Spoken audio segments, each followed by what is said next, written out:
You should give it up. It's a waste for just you to have it. All right, I say, and my mother-in-law and sister-in-law beam with joy. What are they so excited about? I wonder. A month later, I get a frantic call from my sister-in-law. Wait, what's going on? There are strangers living in the house. Trying to stifle a laugh, I respond. I sold the house. My name is Chelsea, a 32-year-old office worker. I've been married to Dale for 5 years now.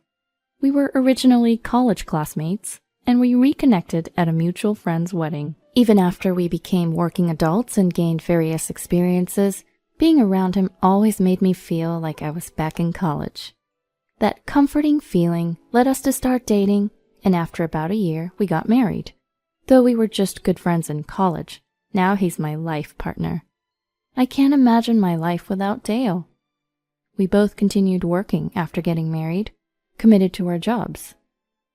We decided when we got married to not overburden ourselves with household chores. So when we're tired, we're totally fine with grabbing some ready-made meals, and we're all about using frozen foods. For cleaning, we rely on our Roomba during weekdays and only do detailed cleaning when we have some free time over the weekend. We have a washer and dryer combo, so by morning our everyday clothes like t-shirts are ready to wear. For garments that we don't want shrunk, like fancy clothes, we wash them on weekends, which makes laundry a breeze. By not pushing ourselves too hard, we've been able to live with minimal stress and enjoy a peaceful life. Time flew, and before we knew it, 5 years had passed, but we're still a happily married couple. But even so, married life comes with its challenges. Our main concern has been my mother-in-law, Ellen. You better show up at the family gathering this year. Well, work's busy, so I'm not sure, but if we can make it, we will. You say that, but you're planning not to come, aren't you? You're so rude. You're no son of mine. Oh, she hung up. Since Dale had the call on speakerphone, Ellen's angry voice filled our home. She's being hysterical, isn't she? Seriously, is she completely clueless as to why we deliberately don't attend? Dale had always struggled with Ellen, his mother, too. The root of it, Ellen had always favored his sister Luella over him since they were kids. Luella was drop-dead gorgeous. Wherever she went, people couldn't help but compliment her beauty. Even when she was little, just walking around with Luella would get them stopped by a bunch of people. Ellen reveled in her daughter Luella's looks. On the other hand, while Dale wasn't unattractive, he looked pretty average. As a result, Ellen showered affection solely on Luella. It didn't matter what Dale did. He could never earn a compliment. But Luella? She was praised just for existing. Candy, toys, you name it. Everything was given to Luella.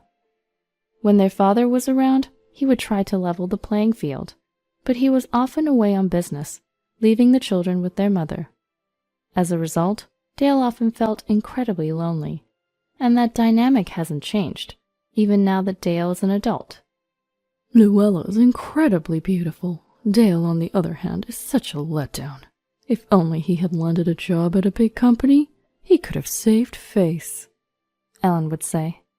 True, the company Dale joined wasn't well known back then. However, now it's a thriving business. Dale has always been someone who isn't swayed by titles. He's driven by passion.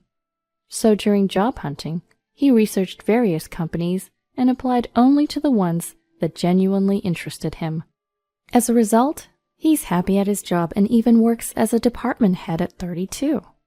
He earns significantly more than his peers at larger companies, and most importantly, he isn't stressed about money. But Ellen, she only cares about appearances, so she's clueless about Dale's actual achievements. Both Dale and I used to attend family gatherings, but since Dale's father passed away 3 years ago, we stopped going. He was our only ally. Now going to those gatherings means enduring abuse from Ellen and contempt from Luella. We do our best to avoid contact with Ellen, but she keeps trying to interfere in our lives. She's even shown up unannounced at our house. During such times, Dale would lock the door and tell her to leave. She'd then yell for a while, but eventually leave when Dale warned her he'd call the police on her. We generally don't reach out to her, so these incidents are thankfully infrequent. But she still contacts us regularly, which is quite annoying. The worst was when we built our own home last year. We had discussed what we both wanted and built a house where we planned to live forever. It was a dream come true. We were living blissfully until Ellen showed up unannounced one day. When I saw her face on the intercom, I almost lost it. Neither Dale nor I wanted to get involved in any mess, so we hadn't told Ellen or Luella that we were building our home. We had previously received an angry call from Ellen asking, "When did you guys move?" At that time, Dale lied, saying, "Our lease was up, so we moved to a different rental apartment." We were in a panic, wondering how our new address got leaked despite our best efforts to keep it secret. "How did you know where we live, Mom?" Dale questioned through the intercom, to which Ellen responded with a sinister laugh. "I followed you home from work, that's how." A chill ran down our spines at her words. She's a full-blown stalker. "Stop this nonsense. Don't you get that we're avoiding you? You can come here, but we're not letting you in," Dale firmly retorted. This made Ellen furious. "How dare you forget all I've done for you? You're no son of mine." "Well, I never wanted to be your son either. The only reason I stayed in that house was because of Dad." Dale shot back. Upon hearing this, Ellen screamed and yelled, but quietened down when Dale threatened to call the police. As emotional as she got, she apparently didn't want to be arrested. We were devastated that Ellen found out our address. The fear of being stalked by her was now real. So, Dale and I tried to come home together whenever possible, especially since I was afraid she might force her way in if I were alone. However, recently Dale got a new assignment that required him to work alone in Anchorage. Anchorage? "Yeah, we've only built this house a year ago and you have a job, so I'll have to go alone." I see. Though I felt lonely and anxious, I didn't want to get in the way of Dale's career. This assignment was a stepping stone for broader responsibilities and possibly a promotion. A dream job Dale had always wanted. So, I didn't want to be the one to hinder his path to his dreams. Thus began my days living alone in our spacious house we had built with future kids in mind. It felt even emptier than I had imagined. I filled my loneliness by video calling Dale during my days off. I managed to keep busy, sometimes even visiting my family home. But then, my worst fear happened. "Chelsea!" Whoa! Ellen suddenly grabbed my shoulders from behind. Hey, don't scare me like that. "Oh, sorry. You're heading home, right?" It seemed Ellen had realized that I was now alone. "Dale's on a long business trip, huh? Haven't seen you two coming home together recently." Ellen, that's stalking. "Really? First time hearing that a mother worrying about her son is stalking." You're not really worried, are you? You're just curious about the home we bought, aren't you? "Don't be absurd. I truly care and worry about my son." Ellen must have thought he could come into my house if it were just me, but there was no way I was letting her in. So I retraced my steps. "Hey, where are you going?" I just remembered I left something at the office. "You're going back to the office now?" Yes, I am. I thought saying this would make Ellen give up, but she didn't. She insisted on following me, even when I told her I would be fine without her. "It's dangerous for a woman to walk alone at night," she said, trying to tag along. At this point, it was downright creepy. The most dangerous thing was Ellen herself. I decided not to go to the office, but headed for my parents' home instead. "It's quite a distance to your workplace." We're almost there. It seemed Ellen finally realized when we stood right in front of my childhood home. "Isn't this your parents' house?" You were so persistent, I decided to come home. Want to come in? "No, thanks." Ellen stormed off, visibly upset. I watched her go and quietly smiled. My parents had already known I was coming, thanks to a quick text. They welcomed me warmly. For a while, I decided to commute from their house. If it were just a day, Ellen would probably be staking out my house. So I chose to stay with my parents for about 2 weeks. Sure enough, I got a call from Ellen a few days in. She probably was keeping tabs on me. I ignored it and spent those 2 weeks at my parents', after which my dad drove me home. Ellen was nowhere to be seen, probably because she wouldn't dare show up in front of my parents. For a while, Ellen stayed away.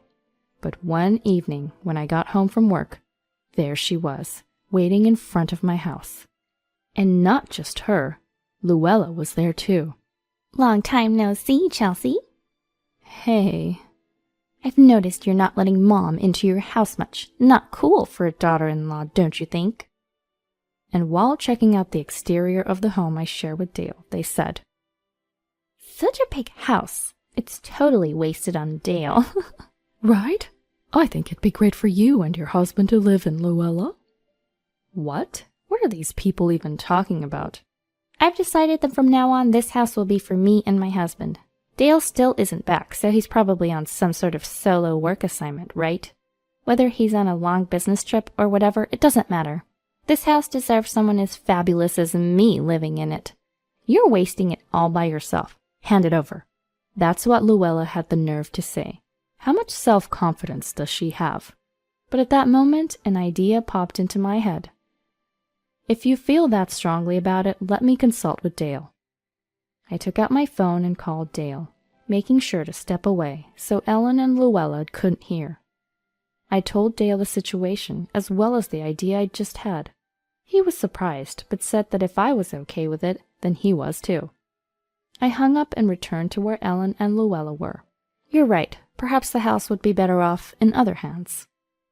At this, Ellen and Luella beamed with delight. Congrats, Luella. Oh my gosh, getting a house like this is amazing. Now I can finally come over and visit this place. What are they even celebrating about? I locked the front door as I went inside, ignoring them.